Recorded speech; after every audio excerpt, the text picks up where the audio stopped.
en la redacción de La Jornada de Oriente a Brahim Zamora.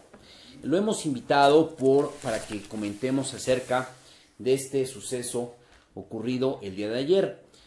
Ayer le dábamos cuenta que estuvo en Puebla este autobús de esta campaña que se llama Con mis hijos no te metas. Brahim, muy buenas noches. Hola, ¿Cómo estás?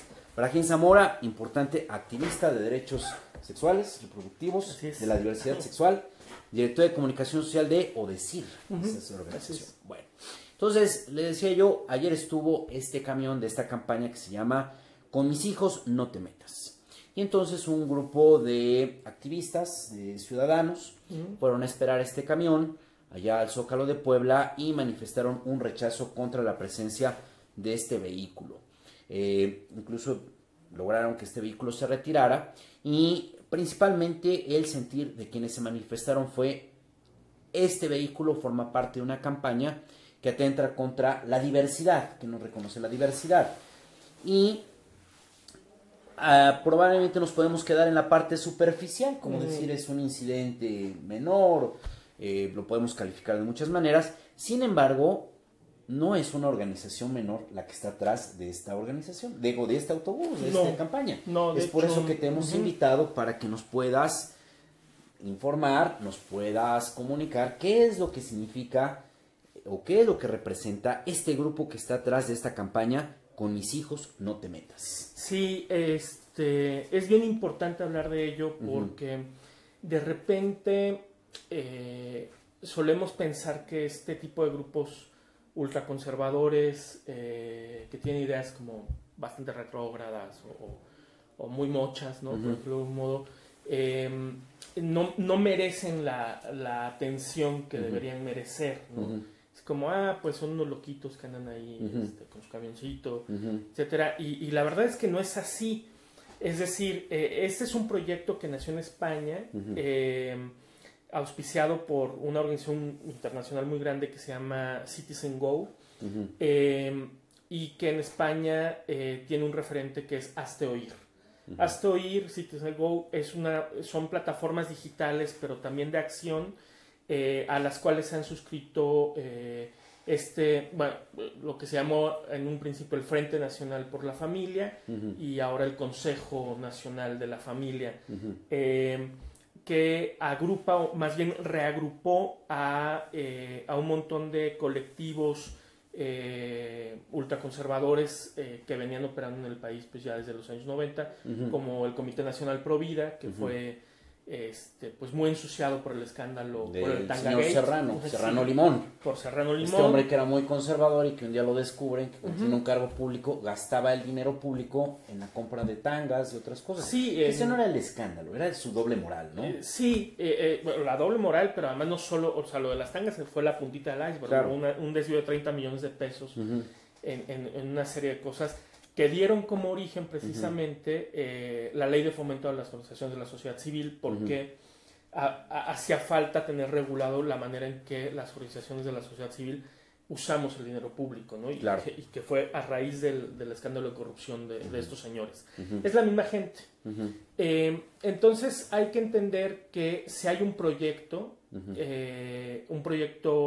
de cabildeo político, incidencia política, que busca básicamente atacar tres principios constitucionales muy claros. El principio de no discriminación, es decir, de protección de los derechos humanos.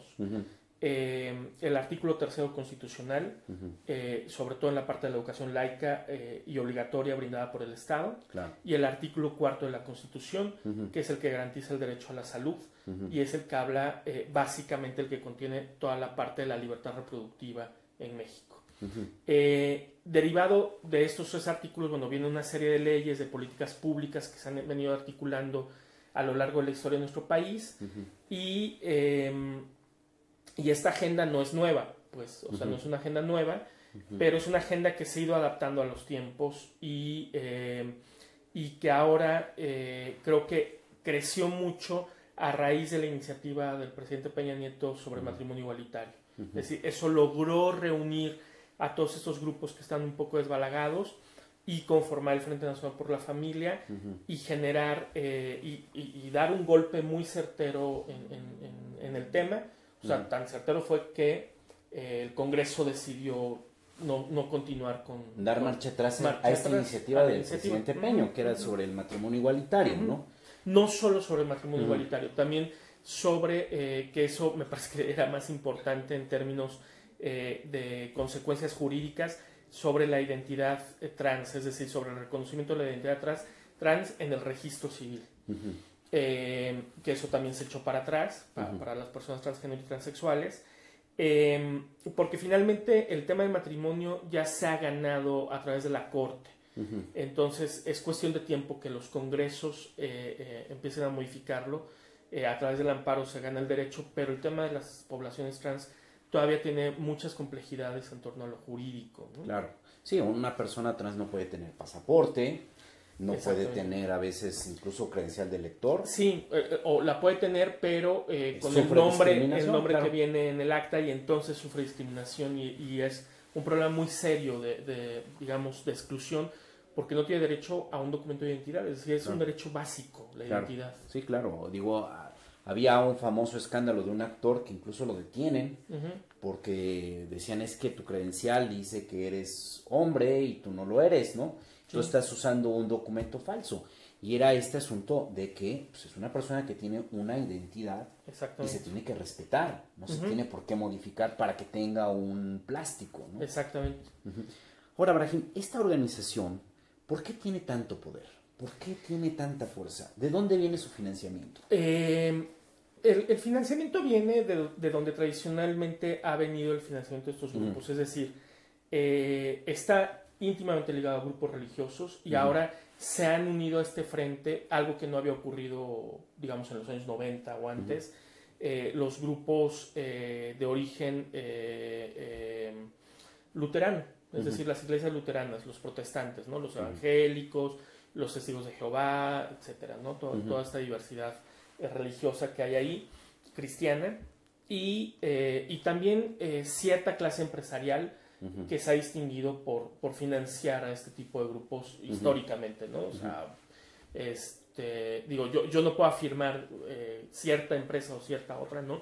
O sea, pero hay empresas que históricamente han dado dinero a este tipo de organizaciones, ¿no? Como el Grupo Bimbo, por ejemplo, ¿no? No sé si precisamente a esta, pero sí a otras parecidas. Entonces estamos hablando ahí de una amalgama de intereses empresariales, por un lado, por otro de organizaciones religiosas y por otro de estos grupos conservadores que no atienden o no reconocen la diversidad social, sexual, religiosa que existe en una nación como México, ¿no? Así es. Aquí hay un tema que es muy importante y que es muy importante puntualizar. Sustentan su discurso con base en verdades a medias y mentiras, ¿no? O sea, francas mentiras, o la manipulación de la información, ¿no? Es una estrategia que les ha funcionado muy bien, porque lo que genera es pánico social. Claro. Es decir, el gobierno quiere hacer esto con tus hijos, ¿no? Para atacar una política pública específica, o para atacar un documento específico, como en este caso la Cartilla por los Derechos Sexuales y Reproductivos, que no es nueva, es una cartilla que se creó en 2001, ¿no? Que ahora se ha reeditado porque evidentemente, como todo documento jurídico con bases jurídicas, pues las leyes se modifican y hay que actualizar este tipo de herramientas que nos sirven precisamente para ubicar dónde se le puede dar marco a los derechos sexuales, ¿no? Por ejemplo. Claro. Que aquí es bien importante decir eso, porque han mantenido un discurso, ahora mantienen ese discurso, ¿no? El discurso anterior fue contra la diversidad sexual, contra los matrimonios entre personas del mismo sexo. Ahora mantienen un discurso más bajo en ese sentido y más alto en la parte de educación sexual, la Cartilla de los Derechos Sexuales, los servicios de salud pública para adolescentes, la ley de protección a niñas, niños y adolescentes, y bajo el eslogan de no te metas con mis hijos, ¿no? Evidentemente lo que pretenden es usar la misma estrategia con matrimonio, es decir, sembrar la confusión, sembrar pánico social, decir, no, pues es que lo que quiere hacer el gobierno con mis hijos es algo terrible, y juntar firmas para presionar y echar atrás una serie de avances que se han tenido y que han sido muy costosos. Es decir, también en términos de lucha, pues, hay que reconocer que esto no es algo y que se y que se vio que se hizo con un grupo de asesores expertos en el tema, ¿no? Y que se tuvo que hacer frente a la omisión de 12 años anteriores donde el tema no fue importante ni prioritario, ¿no? Claro. Entonces, también hay que entender cómo se ha ido construyendo estos discursos y desde dónde vienen. Es decir, desde los años 70, pues, el tema ha sido el mismo. La libertad reproductiva, el tema de los métodos anticonceptivos, el tema de la educación sexual, y ahora han agregado a la agenda los temas que tienen que ver con diversidad sexual, con derechos humanos de la población LGBTI, con otro tipo de derechos que tienen que ver más con la salud de las personas y con el marco de protección a niñas, niños y adolescentes, ¿no? Sí, es una mentira esta parte que dicen de es que el gobierno lo que quiere es que haya cambio de sexo en los niños de 10 años. Eso es una locura, ¿no? Exacto. O sea, no. O esto de que la homosexualidad se infecta. Se infecta, bueno, sí, que es como un cáncer. Y es parte de una enfermedad. Es parte de una enfermedad y siguen sosteniendo que es una enfermedad. Estos argumentos humanos en la cual nos hemos construido, sí, tal vez a partir del hecho reproductivo, pero no con el hecho reproductivo como algo contundente, ¿no? Y digamos, toda esta discusión es lo que ellos llaman la ideología de género, que en realidad no es una ideología, sino es un campo de estudio científico, los estudios de género, los estudios de la sexualidad humana, toda la discusión de los estudios LGBTI, los estudios queer, es decir, hay una serie de discusiones, especialmente desde las ciencias sociales, pero también participan otras ciencias como la propia biología o la medicina, sobre la sexualidad humana, sobre el género, sobre las relaciones de género, sobre la desigualdad de género y sobre también los marcos jurídicos de protección, que eso es muy importante, ¿no? Claro. Ahora, a ver, te hago un pequeño paréntesis. Tenemos un poco de problemas con la señal. Es siempre el riesgo de que transmitamos por medio de internet, que la red no tiene lealtad. Un día te puede generar una muy buena señal y otro día parece que es tu enemigo, ¿no? Cuando a la hora que transmites empieza a fallar. Estamos hablando con Brahim Zamora, director de comunicación social de Odisir. Odisir, perdón. Estamos hablando acerca de esta organización que se hace llamar Con mis hijos no te metas. Brahim, los que tenemos niños en educación básica, yo particularmente, me ha llamado mucho la atención que de unos meses para acá se hacen verdaderas campañas de pánico en WhatsApp. Te llegan unos mensajes alarmantes, terribles, con tintes casi de terrorismo, algunos que rayan en el absurdo y otros que están tan elaborados que a veces es muy difícil convencer o platicar con alguna persona y decir que no es real su contenido. Yo recuerdo a finales del año pasado un mensaje que te decía que se tuviera cuidado porque había plátanos, había naranjas infectadas con el virus del SIDA, que había una organización que estaba inyectando las frutas para que, pues, básicamente, como tú dices, ¿no?, que se les diera a los niños. A mí me llamó la atención y decía, bueno, y que los adultos, de acuerdo a esa lógica, que no, ellos no van a contagiarse. Pero el tema era, quieren contagiar a los niños de VIH. Yo te pregunto, ¿atrás de esos mensajes están estas organizaciones? Sí, por supuesto. Hay una estrategia muy clara de incidir en los padres de familia, en las organizaciones de padres de familia, con ese tipo. Eso es absurdo, pues. O sea, yo a lo que invitaría a la gente es a informarse, es decir, a buscar fuentes confiables. Y fuente confiable se refiere a aquellas fuentes que nos den contexto. ¿No? Porque también han generado una plataforma de internet que se llama Sexo Seguro. Sexo Seguro, que está encabezado por una médica y que usa un discurso científico. Si uno lee las referencias y la manera en que manipula las referencias documentales, es muy interesante. O sea, se refieren a estudios hechos en los años 90, en países africanos, en contextos completamente distintos a los mexicanos, sí, estudios científicos, pero fuera del contexto local, que no dan un resultado parecido a la dinámica local. Por ejemplo, dinámicas como la infección de VIH, ¿no? Que en México es una infección, es una epidemia muy focalizada en ciertas poblaciones, con vías de transmisión muy específicas, es una epidemia controlada, ¿no? Que no es lo mismo en países del África subsahariana, donde es una epidemia que afecta a toda, no controlada, que afecta a toda la población, que es generalizada. Entonces, ese tipo de discursos, cuando se descontextualizan, es que según un estudio de la universidad, no sé qué, la cosa es así, hay que hacernos preguntas. O sea, es decir, ¿para qué me están diciendo esto? Esa me parece que es la primera pregunta. ¿Desde dónde lo están diciendo? Y desde dónde el científico se lo preguntó. O sea, ¿por qué es importante que un dato científico tenga un contexto cultural, un contexto histórico? Porque eso es lo que le da sentido, ¿no? Claro. Eso es justo lo que le da sentido a la información. La información es muy fácilmente manipulable, sobre todo si son temas con los que no tenemos contacto, ¿no? Como los temas que tienen que ver con la salud sexual, claro, o con la educación sexual. Entonces a mí me parece que esa es una parte importante. La otra es busquen fuentes referenciales, es decir, si están citando un estudio, lean el estudio.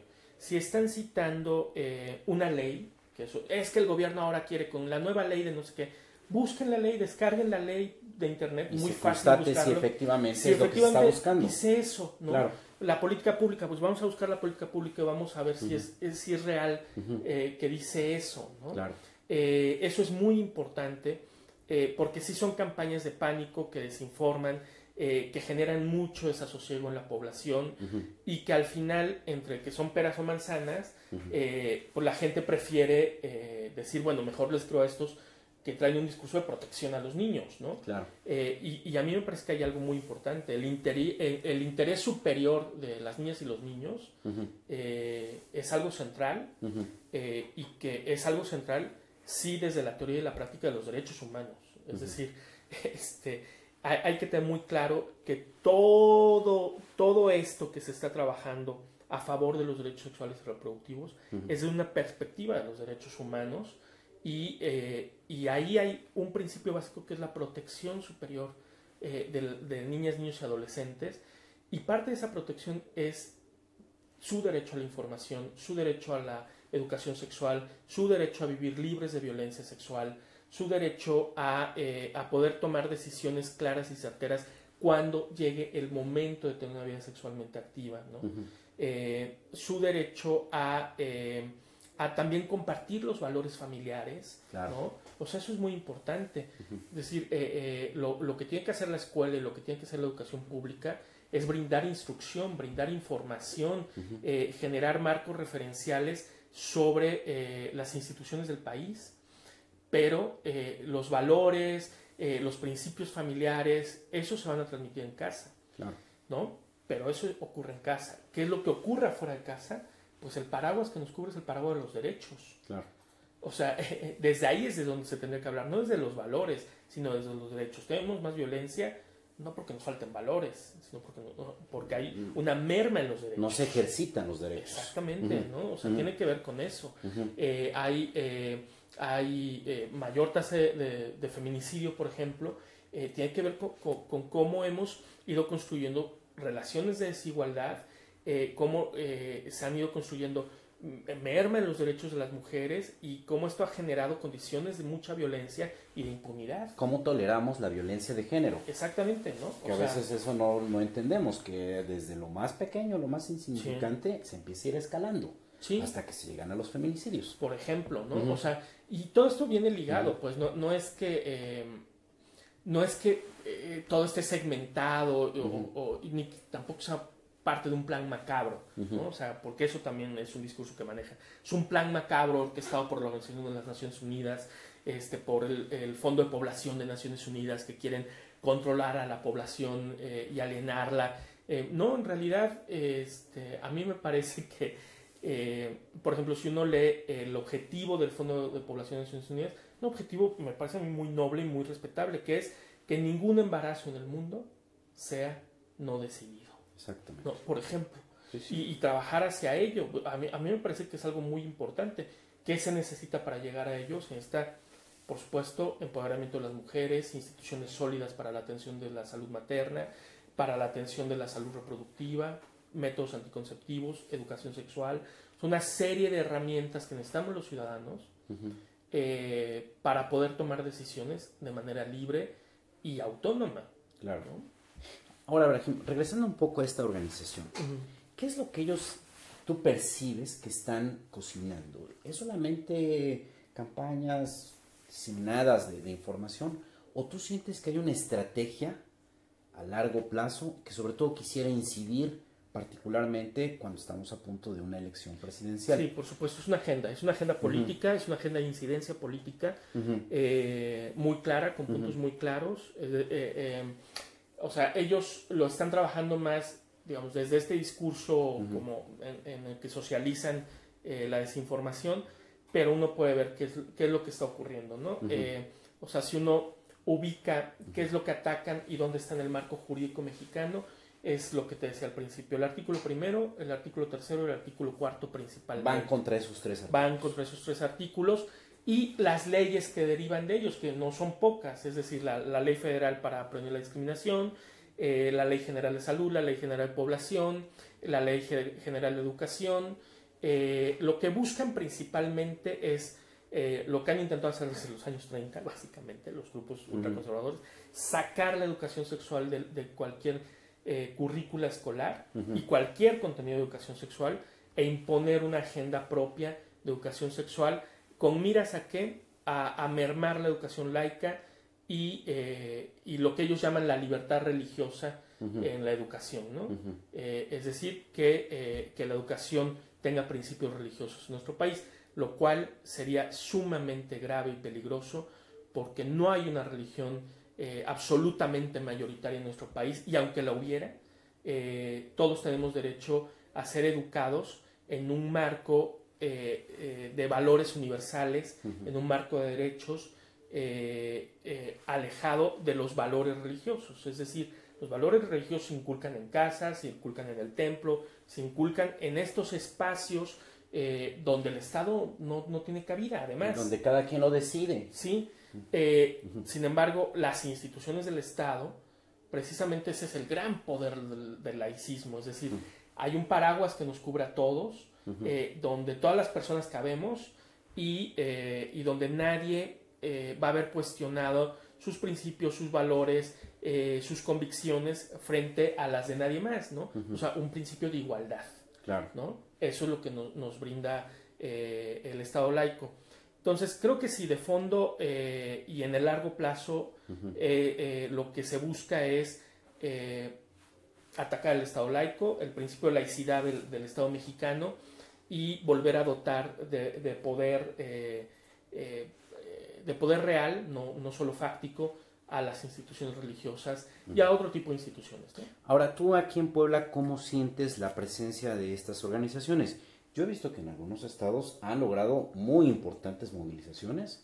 En Tlaxcala hubo una marcha muy grande donde yo de manera sorprendente vi lo mismo marchando a jerarcas religiosos, a políticos, que incluso violando precisamente los preceptos del Estado laico, a directores de instituciones educativas, a muchísimos padres de familia, que en un sistema siempre de hacerlos participar, porque si no hay problemas en la escuela. Pero acá en Puebla hasta ahora no he visto grandes movilizaciones, o quizás estoy equivocado. Hubo una el año pasado, que ellos reportaron que participaron 80,000 personas, bueno, pero ni de chiste eran 80,000 personas. 80,000, una marcha de 80,000 en Puebla no pasa desapercibida. No pasa desapercibida, ya 5,000 genera mucho ruido, genera mucha presencia, mucha visibilidad. Sí, que es más o menos lo que nosotros calculamos cuando vimos la cantidad de gente. Pero fue una movilización que se demostró fue cooptada, es decir, se obligó a estudiantes de escuelas católicas a acudir, se obligó también a gente de universidades católicas a acudir. Es decir, pues, el viejo truco el corporativismo. Digo, no nada más es el corporativismo priista o panista, también hay corporativismo religioso y conservador y derechista, ¿no? Sí, y fue como el máximo esfuerzo, es decir, sí se hicieron algunas antes que tuvieron un impacto muy chiquito en realidad, o sea, que llegaron sobre todo pues, feligreses de las iglesias, ¿no? Acompañando a sus párrocos. A mí me parece que sí ha ido avanzando en la agenda pública, en la agenda social, este tipo de organizaciones. Creo que en Puebla siempre ha sido especialmente la ciudad, me parece que ha sido una ciudad muy compleja en la relación histórica entre, digamos, desde los liberales y conservadores del siglo XIX, los movimientos sociales del siglo XX, ¿no? O sea, así como tuvimos una universidad de izquierda abiertamente laica, sí, de libre cátedra, sí, frente a movimientos ultraconservadores como el FUA, ¿no? Claro. El muro y ¿no? El yunque. Y el yunque que se originó de ahí y después, bueno, como toda esta parte ya más política. Me parece que de ahí viene, o sea, hay una tradición sí muy liberal en Puebla, pero a la vez muy conservadora, sobre todo las familias, digamos, con mayor poder económico, presencia social, que ha generado una relación muy interesante, ya, digamos, como desde una mirada más de análisis en torno a estos temas. Es decir, a mí me parece que no decanta, ¿no? Que socialmente no decanta, que hay trabas. El año pasado, cuando las universidades católicas signaron esta carta en contra de la iniciativa del presidente, sus alumnos, especialmente gays y lesbianas, se organizaron y dijeron, no en mi nombre, ¿no? O sea, no en mi nombre UPAEP, no en mi nombre Anáhuac, ya es una relación distinta a la que se pudo haber tenido en los 90s o en los 80s claro. con estos alumnos. Es decir, aunque los preceptos conservadores de estas universidades están ahí, están visibles, están presentes, los estudiantes no lo están absorbiendo como una cosa, asimilando, no se está asimilando como una parte de una identidad, ¿no? Y me parece que en general es lo que ocurre en la sociedad poblana. Es decir, es una discusión que se da más en los márgenes ideológicos que realmente en el contenido social, pero sí han ido utilizando estrategias muy específicas, muy claras y concretas, como las cadenas de WhatsApp, como generar contenidos falsamente científicos, cómo generar contenidos de redes sociales también muy claros para generar pánico, y les ha funcionado. O sea, la verdad es que ha ido funcionando, y lo que genera en la gente es zozobra, miedo, claro, porque cuando se antepone a los niños en estos discursos, pues sí es como... Causa pánico, claro, causa terror. Niños que nadie se meta, por supuesto, ¿no? Claro. O sea, y me parece muy mezquino también utilizar a los niños como parte de un argumento... terrorista. Porque el terrorismo es causar miedo para conseguir un objetivo. Para conseguir un objetivo, sí. Digo, desde ahí lo podemos definir así. Y no discutirlo desde los objetivos reales, pues, o sea, habría que discutirlo desde ahí, ¿no? Claro. Las agendas están ahí, es decir, las organizaciones que defendemos y que promovemos los derechos sexuales y reproductivos, tenemos una agenda clara, concreta, pública, ¿no? Basada en el marco internacional, en el marco local, apegada a la ley, que busca fortalecer las instituciones de este país y aquellas normativas que nos protegen, ¿no? Claro. Me parece que la discusión tendría que ser desde ahí, o sea, de una discusión clara, pública, concreta. Sí, bueno, ¿cuál es el problema, no? O sea, el problema es que hay una manera de pensar que se quiere imponer sobre una, no sobre otra manera de pensar, sino sobre una manera de generar gobierno, de generar gobernanza y de generar también instituciones sólidas. Entonces, eso es lo peligroso para mí, ¿no? O sea, que el Estado mexicano ha sido muy tibio frente a esto. Claro. O sea, la pelea no es los liberales contra los conservadores, los progres contra los conservadores. No, esa no es la pelea. O sea, esa no es la discusión, no es una discusión de posturas ideológicas, es una discusión de una agenda pública que va contra el Estado mexicano, contra las instituciones del Estado mexicano, y que el Estado mexicano ha tolerado y le ha abierto la puerta y ha dicho, bueno, pásenle, circulen con libertad por el país. Cuando en España, por ejemplo, cuando se intentó hacer, España frenó el camión, el gobierno español. A este camioncito. A este mismo camioncito, Ajá. quien lo detuvo no fue la gente, fueron las municipalidades. La primera fue la de Madrid, dijo, no, ustedes están esparciendo un discurso de odio, así que van a tener que cambiar su mensaje si quieren seguir circulando. Y se cambió un mensaje muy ambiguo, muy tibio, y no tuvo éxito. O sea, la verdad es que en la sociedad española no tuvo éxito. Y así lo hicieron, o sea, es decir, el Estado mexicano, que tiene todas las herramientas para cuestionar el actuar de estas organizaciones, no lo está haciendo. Y no sabemos por qué no lo está haciendo. Y ese es un problema. Es un problema institucional. Es decir, no es un problema de un grupo contra otro grupo, ¿no? De una ONG contra otra ONG, de pelear en la calle una agenda pública. ¿Sí? Esa agenda pública no es una agenda imaginaria.